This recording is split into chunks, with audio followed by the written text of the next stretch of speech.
In a resounding victory on Sunday, President Nayib Bukele secured a decisive win in El Salvador's elections. Despite concerns about potential democratic erosion, voters overwhelmingly supported him, crediting his bold crackdown on gangs for transforming the country's security landscape.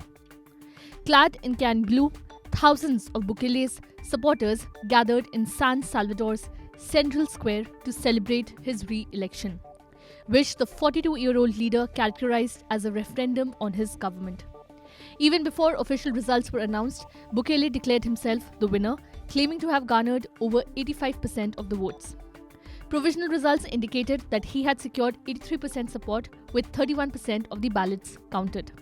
The dominance of his New Ideas party is poised to secure nearly all 60 seats in the legislative body, consolidating Bukele's influence as the most powerful leader in modern El Salvador history.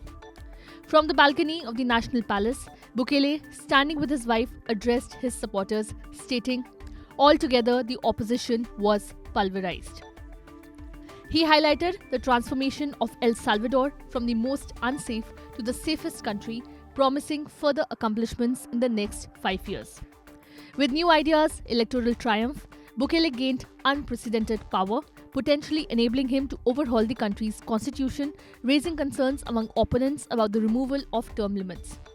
Despite concerns, Bukele's popularity stems from a successful security strategy, which involved the suspension of civil liberties to apprehend over 75,000 Salvadorans without charges. This approach led to a substantial reduction in nationwide murder rates, fundamentally altering the once dangerous country of 6.3 million people. However, some analysts caution that mass incarceration of 1% of the population may not be sustainable in the long run. In a press conference preceding the elections, Bukele emphasized the need for continued support to maintain the anti-gang efforts and reshape El Salvador.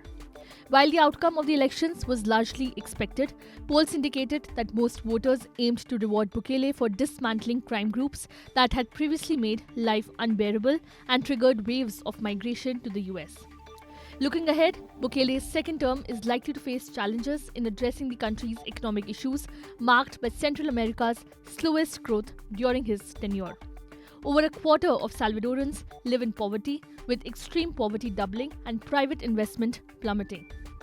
Bukele's ambitious plans for Bitcoin City, a tax-free crypto haven powered by geothermal energy from a volcano, have not gained significant momentum. The International Monetary Fund, currently negotiating a $1.3 billion bailout with El Salvador, has characterized the country's fiscal situation as fragile since late 2023. Subscribe to Oneindia channel and never miss an update.